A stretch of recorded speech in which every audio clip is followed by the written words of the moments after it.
When we say leader, if one wants to be a leader, in some way he has to transform himself, in the sense, the essential concern of any individual person to start with is, what about me? My survival, my well-being. So if one has to become a leader, he has to transform this into a larger possibility. What was essentially individual concern becomes a little larger concern in some sense.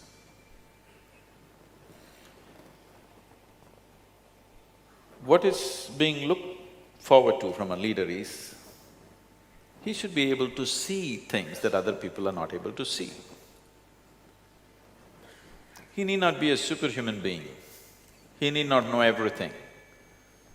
Most leaders don't know much, but they're able to see certain things that other people are missing, and they're able to put together to a common purpose.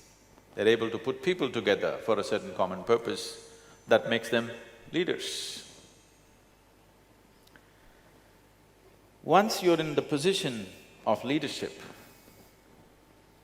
every thought that you generate, every emotion that you generate, every action that you perform has impact on many, many people. Maybe a few hundred people, 1,000 people, or millions of people, depending upon what type of leadership you are in. So every thought, every emotion, every action of a leader has an impact on many, many lives. When this is so, it is extremely important that one who wishes to be a leader in some way focuses upon how he is within himself too, not just about how he performs in the world. Because no human being is doing anything that he is not himself in some way. So enhancing this being the way he is, evolving this being the way he is, transforming this being the way he is a very important part of leadership.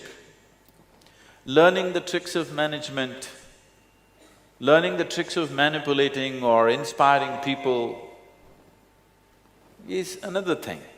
But the most important thing is, learning the art of evolving this being is very, very important, because everything that being… as your leadership becomes of greater scope and greater possibility, every thought that you generate in your mind has an impact on people around you. So attending to this person is very, very important. If we think the work that we are doing is important, it is most important that you should work upon yourself first. Because you cannot produce anything that other than what you really are. You will only produce who you are in so many different ways. Who you are, what your mind is, what your emotions are, how you are right now will manifest in every action that you perform in the world. And once you have moved to a position of responsibility, that is having a huge impact on many, many lives. So it would be responsible for a leader not to be constantly striving to transform himself first. And essentially, leadership also means either you're transforming lives of people directly, or you're transforming situations which will in turn lead to transformation of life for other people. So transformation and leadership cannot be separated. Leadership is transformative. But I know we have gotten used to live in leadership of stagnation, but that's not leadership, because some people become leaders in moments of strife. When there's large-scale injustice, suddenly a human being starts thinking beyond his own well-being. His involvement becomes beyond his own personal needs, and he tends to become a leader sometimes. Or sometimes individual ambitions will propel someone to become a leader. Or sometimes leadership happens by default. You having been born in the right family or the wrong family, whichever way you want to look at it But essentially, if one wants to evolve into a natural leader, because leadership is not assertion of yourself. Leadership is a way of knowing the art of fulfilling everybody's aspirations. Leadership is the art of making people understand essentially, deep down, all our aspirations are same. Whether you are leading a company or a community or a city or a country, essentially it is about making people realize somewhere deep down all our aspirations are same. The first time I was at the economic forum, people looked at me very resentfully. They said, "What is a mystic doing at an economic conference?" So I thought, let me speak their own language. So I asked, "What do you do? What's your business?" This person said, "Well, I'm working for Lenovo. We are the second largest computer manufacturers and we do this, this, this." I said, "See, you're doing computers." I pointed out one man who was a General Motors person, and I said, "See, he's making cars. Somebody there is making safety pin." It doesn't matter whether you're making computer, car, safety pin or spacecraft, what is the fundamental business? He said, "What? My business is computer." I said, "Your business is not computer. The fundamental business is human well-being, isn't it? That's the reason why you're making you might have forgotten why you're making a computer. Essentially, you're manufacturing computer to make human life better, isn't it? Somebody is manufacturing a safety pin to make human life better. So essential business is human well-being, and that's my business too. So that's why I'm here." Everybody's business is human well-being. It is just that it is only the scale and scope which is different from person to person. One person thinks human well-being means just my well-being, my individual well-being is human well-being, I don't care what happens to somebody. For another person, human well-being means him and his family. For another person, human well-being means him and his community. For another person, it's him and his country. For another person, it's the whole world. Only in scale, human beings can be different.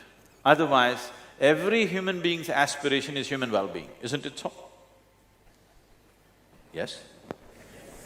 Is there somebody who is not involved in human well-being? Only the scale is different, isn't it? So, if your scale is larger than individual well-being, then you are a leader. So if it is larger because you think, because of your ambition, it'll be stressful.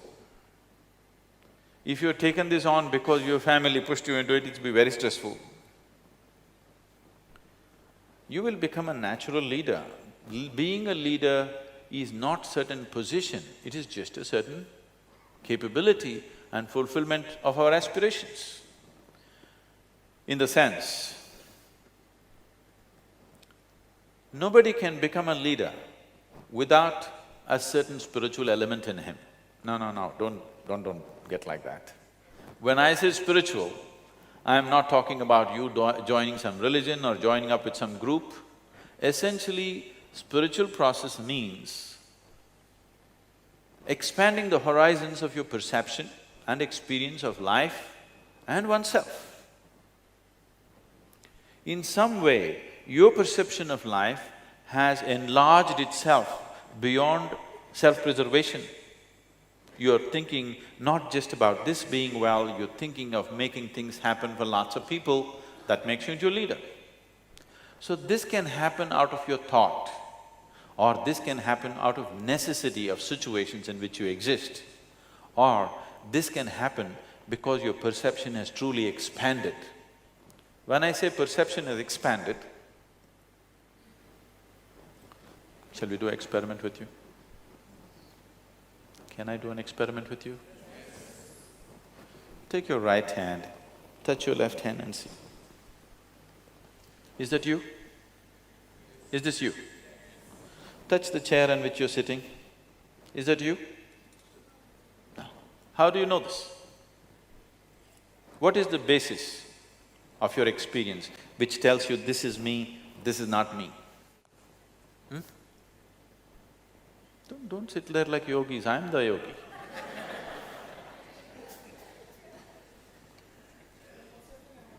I'm sorry?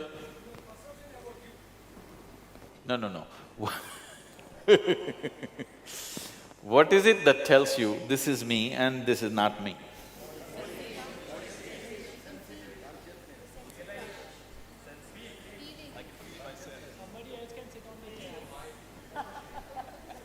You're reading lots of nonsense. Just tell me, what tells you this is not me? What tells you this is me? Sensation, isn't it? Here there is sensation, here there is no sensation, isn't it so? Yes? So, it is your sensation which determines what is you and what is not you. It is the boundary of sensation. Whatever is within the boundaries of your sensation is you. Whatever is outside the boundaries of your sensation is not you. Is that the definition of yourself? Yes, technically. So what is within this is you, if it's outside of this is not you. There is water here, not reachable, okay. There is water in this, is this you? No. If you drink it, does it become you? What happened? What was outside the boundaries of your sensation got included into the boundaries of sensation, suddenly it's you. How did you get these kgs that you're carrying around?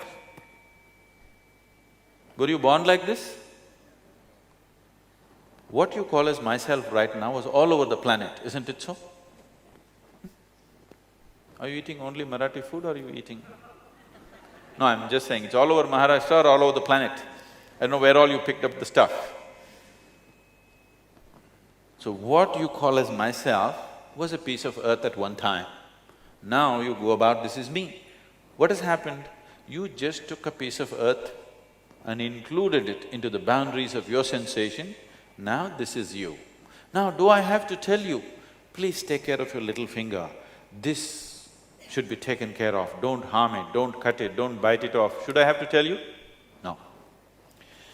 So now, your boundaries of sensation are not fixed. Have you at any time been so joyful, so exuberantly joyful that tears came to you? So if you've been that joyful, at that moment if you take your hands and keep it 8–9 inches over your body, right here you will feel sensations. Have you noticed this happen? You do one thing, you just do like this and hold it 3–4 inches away, do you notice sensations? Yes? If you become very happy, just try this, there'll be a transaction between these two hands. This will happen to you. Did you ever hold somebody's hand and sit and you were in love? Just holding hands felt like two people have become one, isn't it? This is because only if you're feeling exuberant, otherwise holding hands is a dirty thing, it sweats and it's irritating and everything. Only if you are feeling very exuberant, now it's good because the sensation, the boundaries of sensation have expanded. Sensory body has an existence of its own. Today medically they can prove this to you. If you have not had these kind of fabulous experiences, then we'll have to do something horrible to you. Suppose we chop off your leg. Even if your physical leg is gone, the sensory leg will be still in place for a certain period of time, you know this. It's a medical fact today. So sensory body has a presence of its own beyond the physical body, and this sensory body expands when your life energies are exuberant and contracts when your life energies are depressed or suppressed. This could have happened to you, you are very worried and depressed about something, somebody comes and taps you on the shoulder, you can't feel it. Have you noticed this? Have you noticed this? Because when you are in a depressed state, your sensory body contracts.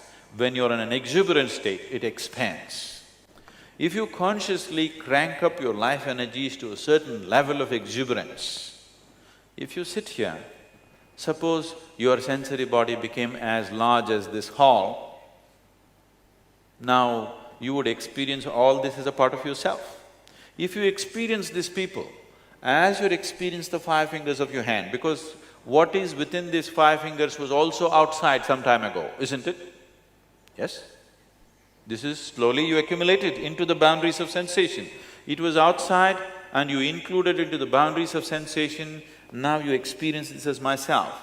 Suppose you stretched your boundary of sensation to this whole hall, after that, do I have to tell you, be good to this person, don't harm that person, don't kill that person? Do I have to teach you morality? Would you naturally do what best you can do for all this life around you? Then you are a natural leader. That's what a leader is supposed to be. Either you are manipulating yourself into your leader, which is very stressful, or because you experience everything as yourself, you do the best you can do according to your capability. Each individual can function only to the limits of his capability, isn't it? And your capabilities are at their best. This can be… there is substantial medical evidence and scientific evidence for this. Your body and your brain will function at its best only when you're exuberant, when you're joyful, when you're ecstatic.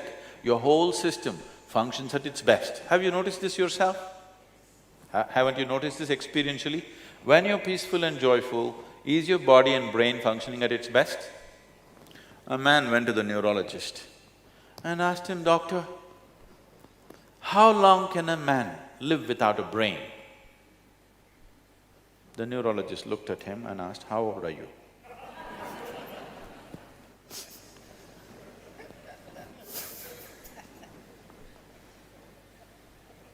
Now, when I talk about exuberance of experience, where is the basis of your experience, first of all? Can you see me at least? Those of you not talking to me, can you see me? Yes. Tell me, where am I? You can't tell me, okay, you're not on talking terms. Can you show me where I am? Please use your hands. Where am I? Oh, you got it totally wrong. Although you're completely off the mark. You know, I'm a mystic. This light is falling upon me, reflecting, going through your lenses, inverted image in the retina. Have you heard the whole story? So where do you see me right now? Within yourself. Where do you hear me right now? Within yourself. Where have you seen the whole world? Within yourself. Have you ever experienced anything outside of yourself? Have you ever experienced anything outside of yourself? Right now, if I touch this chair, my sensations are not of the chair, my sensations are only of my body, isn't it? Yes or no? You have never experienced anything outside of yourself, please see. Everything that you know is only the way your sense organs are projecting things within you, isn't it? Sun is setting right now outside, but we are turning lights on here because for us this is darkness. But there is a whole host of life on the planet. The sun sets, they all come alive. Actually, there are more life on the planet which are nocturnal. Yes? I'm not talking about the Bombay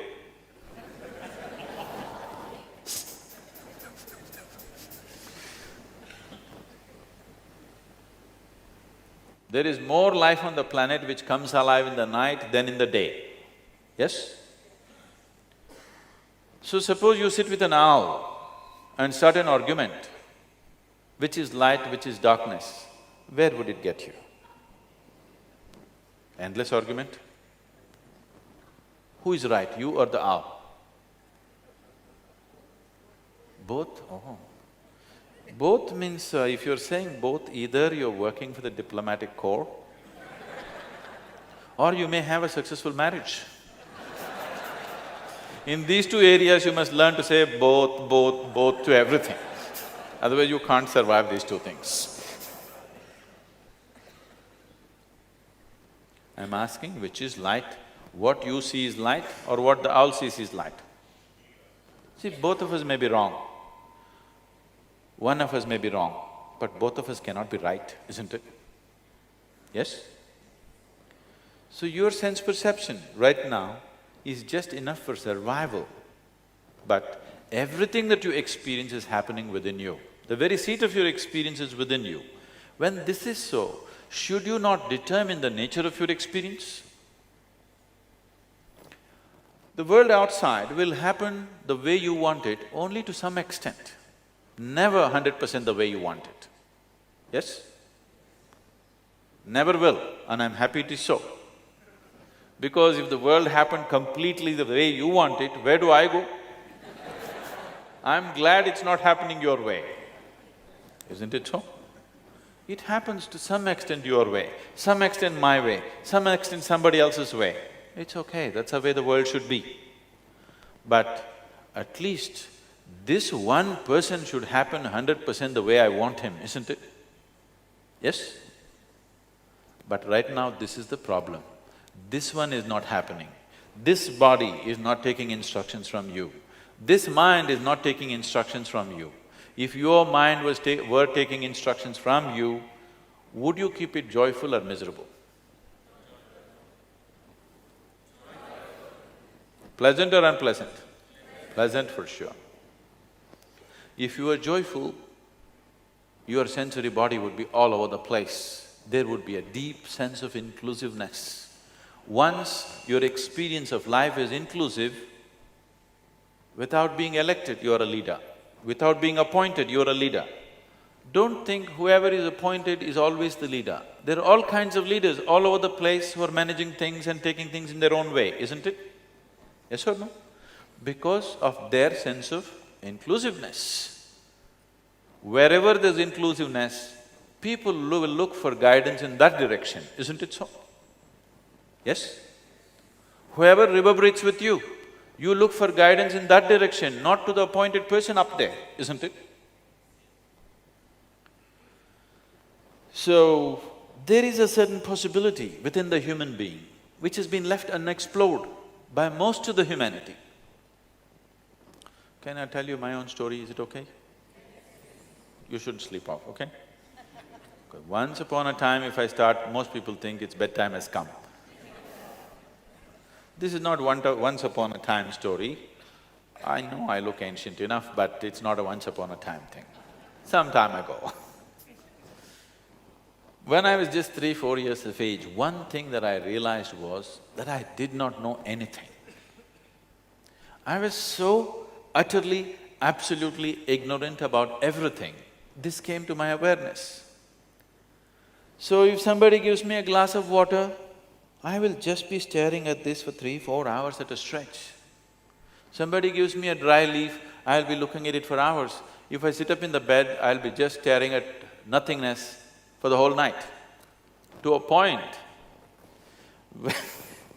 where my father, who happens to be a physician, started thinking I need psychiatric evaluation. He got really worried. This boy just stares without blinking his eyes. Something wrong with him. I'm like this. I'm looking at something because I don't know anything, I have to pay attention to every small thing. Everybody around me going about blissfully, they know everything. I'm asking you, even today, do you really know what this water is? Do you really know? I'm asking. Are you just, oh, water, H2O? Do you know what is H? Hydrogen. Do you know what's damn hydrogen? Atom, this much. Do you know what that is? We have still not deciphered a single atom in the existence. Yes or no? Yes? With all the scientific exploration, we still do not know the nature of a single subatomic particle in the existence yet. Yes, is that a fact? So I'm just staring at everything like this, and people think I need psychiatric evaluation. And they send me to school. I didn't go there too often. I went whenever it was necessary. And I go and somebody's talking, the teachers, I'm just staring at them. Initially I hear the words and understand the meaning. After some time I realized, they're only making noises. It is me who is making up the meanings. See, right now, I'm making only noises. You assume you know English language and you're making up the meanings, isn't it? If you do not know English language, I'm just making noises, haven't I? So I stopped making meanings. Just started looking at the teachers, suddenly it was very amusing. Then with a big grin on my face, I'm staring at them, which was very irritating for the teachers. I'm staring without blinking because I'm absorbing all the sounds but without meanings. Don't do that to me now, okay? Then as I stared and stared, see, as I paid more and more attention to everything, everything around me started transforming itself, changing itself in such a dramatic way. After some time, I was not even hearing the sound, I was just seeing people doing acts. And as I paid attention, I found that even this human form just evaporated from my vision and I would see hazy, ghost-like figures going all over the place. And I'm completely amused with a big grin on my face, I'm like this. People think I'm going nuts. So I'm looking at the teacher, I know him through and through, but I don't know what the hell he's talking about. One day this happened, I remember this situation very well because about 4 months ago, this school invited me to speak at their alumni meeting. I said, please, not me, because I was not just not a good student, I was not even a student. Why do you want me? They said, no, no, no, we want you. I said, why? They said, our school has produced scientists, our school has produced great managers, our school has produced test cricketers, but you are the only mystic, so you have to come. So I went there for this alumni meeting and all the buildings are same and all my memories came back to me. And I thought, see, this classroom, in this classroom a certain situation happened which changed my life in many ways. On that particular day, this teacher was talking about something, whatever, and as usual I was staring, looking through him, not listening to what he's saying. And he's trying to get some response from me, asking me all kinds of things, provoking me, but I'm fully attentive, I'm not ignoring him. I'm paying more attention than anybody has ever paid him in his life. I'm paying that kind of attention to him. But I cannot hear what he is saying. Then after trying this for more than 30–40 minutes, he said, you must either be divine or you must be the devil. I think you are the latter. So I did not feel insulted or abused. This set off a whole host of questions within me. Am I the divine? Am I the devil? Am I human? Am I alien? What the hell am I? Because anyway I did not know. So this set off a completely different line of thought within me, endless amount. What the hell am I? What is the nature of this? And one day I happened to be eating something, I was into my adolescence at that time. I just ate a morsel of food. I knew this intellectually, I have studied a little bit of science and whatever by then, but suddenly this food exploded within me. See, you eat something, you eat a piece of bread or rice or let's say a banana. If you eat this, what was something which was not you, if you eat it, it becomes you, isn't it? Yes? All this stuff was not you some time ago. This is not you right now. But if you put it inside, it actually becomes you. It is not an idea. It is a living experience that it becomes you, isn't it? So when I ate and I closed my eyes, it just exploded within me, this food, that it is actually becoming a part of me. Something which was on my plate, which was not me, is actually becoming me. It's a phenomena beyond explanation. It is a phenomena beyond logical understanding. It is the greatest thing that's happening, that you can convert a banana into a human being. It's not a simple thing. You can make a piece of bread into a human being, not a simple thing, isn't it? So suddenly I realized There is an innate intelligence and capability here which can make a piece of bread into a human being. When I say human being as a mechanism, if you look at it, this is the most sophisticated mechanism on the planet, isn't it? Most complex and most sophisticated, highest level of electronics, mechanics, electricals, everything, isn't it so? Yes or no? Have you seen a better machine than this? Just a piece of bread, within a few hours, becomes such a phenomenal machine. So suddenly, I shifted my life from staring to sitting with my eyes closed. I was staring hours on end. Now I sat with my eyes closed, some days for hours, sometimes for days.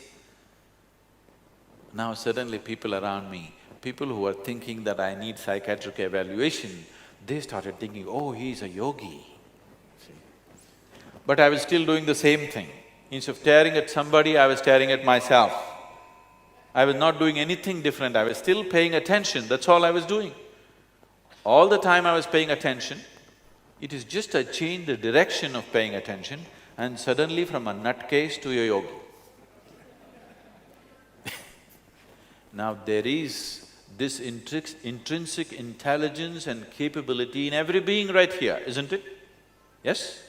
If you could only access, the very source of creation is right here. If you could only touch it, you would be phenomenally capable, isn't it? You don't have to learn leadership somewhere. You will be a natural leader because the very source of creation, that which makes life is here within you, trapped, it cannot get away. Please look at this. If you only strive to make the necessary contact with this, if you find access to this, leadership is natural. Leadership is not about you asserting yourself over somebody. It is about being able to harness everybody's aspirations and make it happen. People should not even feel there is a leader around, that's when you're a real leader, isn't it? If people constantly feel the presence of a leader, he's a tyrant most probably. Yes or no? People should not even feel this place is managed. It looks like nobody is managing it, but everything is happening the way it should happen. That is leadership, isn't it? Yes? See, right now, the nature of creation is such that we can argue there is no creator because it's so perfect. If every day it was breaking down, then we would every day know and curse the one who creates this. Because creation is happening in such perfection, we can forget about the source of creation, isn't it? That's true management, isn't it so? That nobody feels the presence of the manager, nobody feels the presence of the leader, but everything is in place. That is when you're a great leader.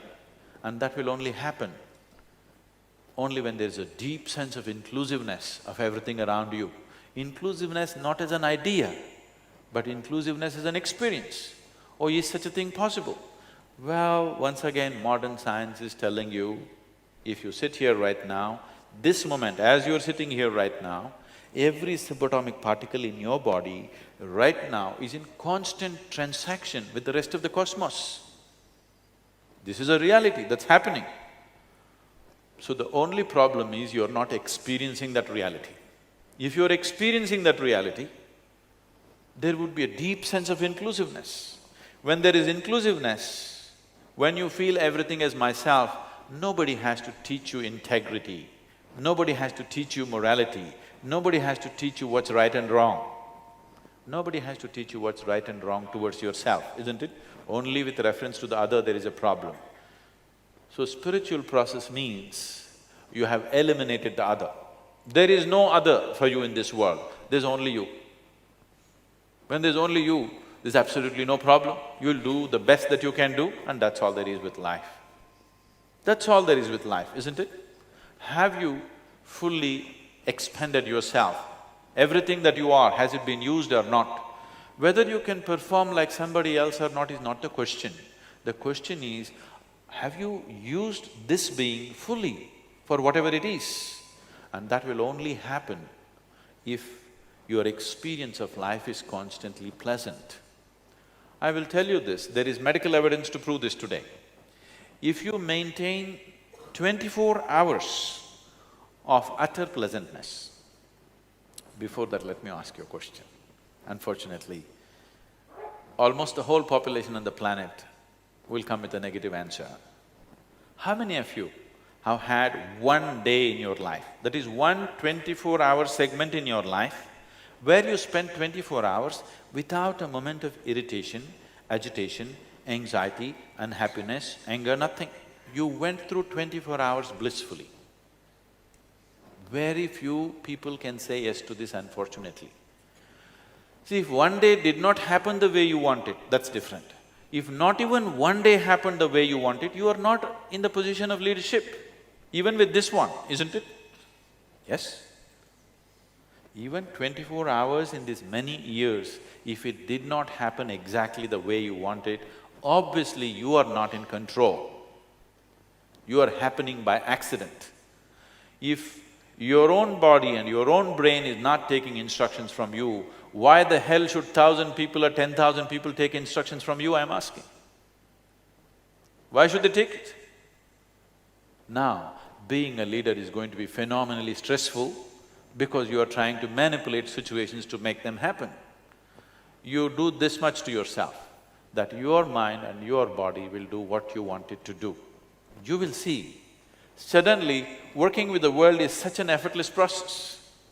Because once your mind is taking instructions from you, there is no such thing as unpleasantness within you. There is no such thing as stress within you. There is no such thing as anxiety within you. Yes? You're anxious, you're stressful, not because your job is stressful, simply because you do not know how to manage your systems, isn't it? Yes? You do not know how to manage the human system, that is the whole problem. Now, if there is one thing, Sadhguru, tell us one thing that will make me into a good leader. Shall I tell you a story? I'll tell you a donkey story. There was an old farmer who had an old ass or a donkey with him. One day this ass, being an ass, it went and fell into an open well. And this well was dry, no water, 30 feet deep. He's unable to climb up, so he's crying piteously. So the farmer went and looked. This is an old donkey on the verge of retirement. A retired ass nobody wants. A working ass, all right, they'll bear with it. Retired ass, who wants? He thought, this whole effort of pulling this ass up and the expense of pulling it up, not worth it. Well is dry, no good well, no good ass. So he called his neighbors and said, let's fill up the well. 2 jobs in one shot. You have closed the unused well and you have buried the retired donkey. So they all started shoveling in earth, wanting to bury this ass alive. So you have no value for a retired ass, but ass doesn't think so. So it started crying piteously, looking for some compassion somewhere, but all of them ruthlessly shoveling earth. After some time, this ass started doing something. Every time a shovelful of earth fell on its back, it shook it off and took an upward step. People looked at it in amazement, wow, what a smart ass. This is a really smart ass. And as they shoveled more and more earth, every time he shook it off and took one more step, one more step, one more step, and then he came out. And by now, the old farmer was full of admiration for his great smart ass, and he wanted to hug and fondle the ass. The ass promptly turned around and kicked him in the face. So the moral of the story is, if you want to be a leader, one thing that you don't do is, don't spend your life trying to cover your ass. it will turn around and kick you in the face one day.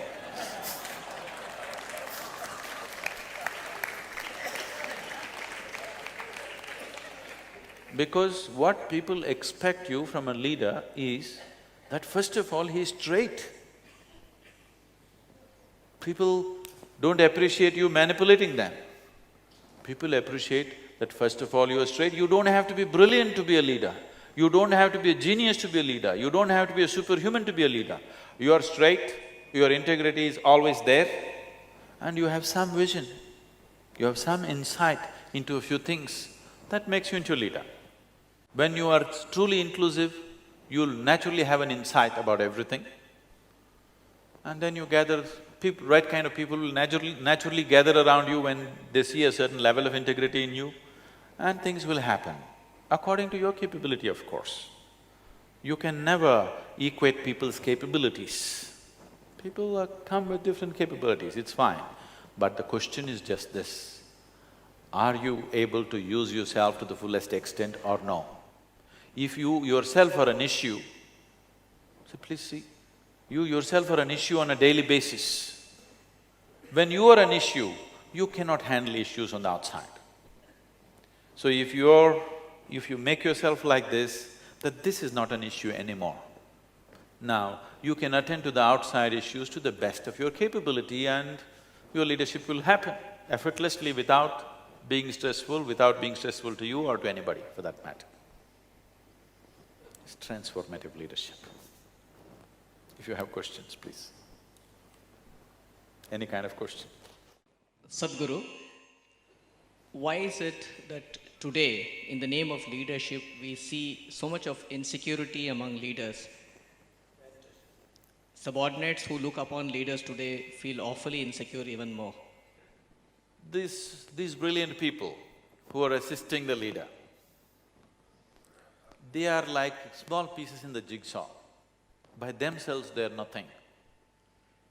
There needs to be a fulcrum who holds these people together, otherwise by themselves they can do nothing. If there wasn't a leader, these people could never be harnessed and they would never find expression to their intelligence. Because they may have certain talent, but they don't have leadership. So, somebody is being paid more only because… not because he's brilliant, because he's able to harness brilliance. Brilliance which cannot be harnessed, what's the use of that? It's a lot of trouble actually. No? Intelligence which is not harnessed is a lot of trouble, isn't it? So a leader may not be the same IQ as the so-called brilliant man, but he is able to manage all these IQs, that's his capability. He gets paid for that. You get paid for your IQ. So anyway, above all, your life, the quality of your life does not necessarily depend upon how much you're paid. I'm not saying you should ignore that. Yes, that is a factor. How much money you get, how much wealth you make in your life determines the comfort of your life, never determines the quality of your life. Yes? It gives you certain access, it gives you certain comfort, it facilitates a few things around. But essentially the quality of your life is in how joyfully you're creating what you're creating, isn't it? If you are absolutely giving yourself and if you're brilliant as one claims to be, and if you're really making things happen to the best of your ability, in many ways you become indispensable for any group of people, isn't it? So instead of thinking of increment, I think people should focus on how to become indispensable. That people can't believe that without you, this situation can work. It will work anyway. Tomorrow morning if I fall dead or you fall dead, the world will go on fine, don't have any illusions about that. But people should believe that without him, how to live, how to make this work. If people get such feeling, then you will be substantially rewarded. But the true reward is in the joy of doing what you're doing, not in what you get at the end of the month, isn't it? What you get at the end of the month facilitates a few things, maybe determines the kind of house you live in, determines the kind of car you drive, but how joyful you drive the car, that it doesn't come from that, isn't it? How joyful you live in this house is not determined by that. So your quality of life is the way you experience it, not what you have, where you are. So please, once you set this, that your quality of life is determined, anyway you're joyful by your own nature, you will function at your best and your capabilities will be rewarded. Today or tomorrow it has to be rewarded. Sometimes there may be some slowdown, sometimes maybe you have to make a little noise and make them know that you are there. Because it's a large picture, somebody may not notice you. But the important thing is, in your life, the important thing is, are you enjoying the process of life or are you cribbing through your life? This is most important, isn't it? Yes? I guess my question is, where do we get started and what is the path? So that, again, this doesn't become a subconscious experience and then we again wait for this kind of thing to happen. What are the practical things that we can do so that we kind of don't leave this session saying, okay, it was another great talk, but I don't really know what do I need to do, so at least I know I'm trying to make the effort. You want some tips?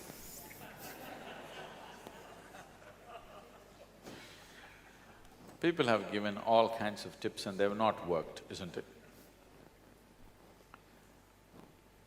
People have read all kinds of books and they work for a certain period of time, after that they don't work, isn't it?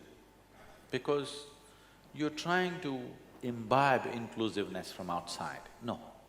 Inclusiveness is the nature of life, that's what I said. It is not about you trying to change yourself. It is about realizing the nature of your existence. It is not about changing realities. It is just about realizing the nature of reality. The nature of reality is right now like this. I hate this person, I want to scratch his eyeballs out. But unknowingly, what he exhales, I inhale, what I exhale, he inhales, no problem. Yes? Yes, you're inhaling what your mother-in-law exhales, your enemy exhales, your boss exhales, whether you like it or not, isn't it? Yes or no? What Pakistanis exhale, you're inhaling, what you're exhaling, they're inhaling, depending upon which way the wind is blowing, isn't it? Yes or no?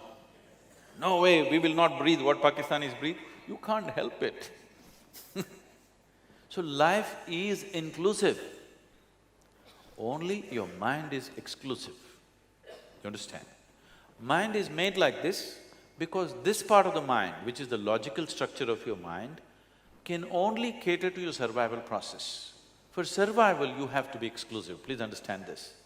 Now, I must understand that the food should go here for me to survive, otherwise I'll throw it all over the place in my inclusiveness. Survival, the process of survival cannot function unless the exclusiveness is manifest. So creation is beautifully made that certain aspects of you are absolutely inclusive, certain aspects of you are utterly exclusive, and that's how it should be. So this is not a question of you recreating your life, this is a question of you realizing your life.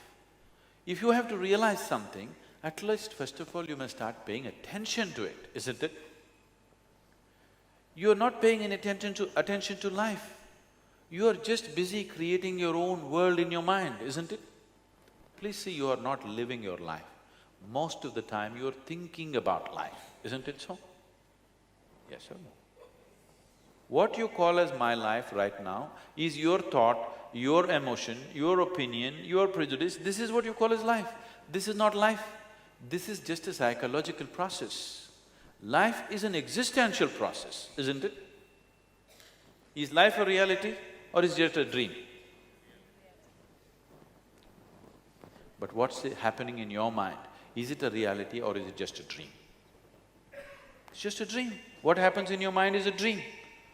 So if you understand this, you can make your dream any way you want. I'm not saying don't dream, at least you must be having the kind of dreams that you want, isn't it? But you're not having the kind of dreams you want. That is why stress, that is why anxiety, that is why fear, that is why hatred, that is why all forms of unpleasantness, isn't it? If your dream was happening the way you want it, even if your life was not happening the way you want it, if your dream was happening the way you want it, you would be at least joyful. Maybe starved, but still you would be joyful. Maybe fired from your job, still joyful. Yes? Because when you're in the job, you're complaining about the job. If you get fired, you get complaining about the beach. What do people do in Mumbai if they get fired? Do they go to the beach at least? No, they go to the bar. Okay. So, what do I do so that it just doesn't become a thought? First and foremost thing is, when I started this with myself, everything was like a fantastic discovery for me, and I started working towards creating this and making this happen. This whole technology of how to make this happen the way I want it. Then I discovered that I was a fool who was trying to reinvent the wheel. Any number of people for thousands of years have known this, but I thought I arrived at it. For me, it was like that, because for me, I had no spiritual teaching, I had no guidance, I had no nothing. Suddenly this burst upon me and I think this is it. It's the first time eureka. But after some time I realized thousands of people, millions of people, for thousands of generations have known this. So, there is a whole knowledge about that. It is just that it needs to be approached. If you want to start off on an inner journey, when I say inner journey, I want you to shave it off of all the traditional notions that you have about it. Right now, you understand your experience of life is limited to what's happening within you. Based on that, if you want to explore this possibility of what this being is and know this experientially, to turn your attention from believing that you're looking outside and knowing that you're only looking within, if you dedicate 28 to 30 hours of life, a focused time if you give me, we can set up an instrument for you, a subjective instrument within yourself, which will give you this access. But at least that much is needed. Still technology is at that level. Someday if I arrive at a technology where it can be done in a moment, we'll do it. I can do it in a moment if you are a very simple human being. But now you're educated, we take 30 hours with education. Thank you very much for being here.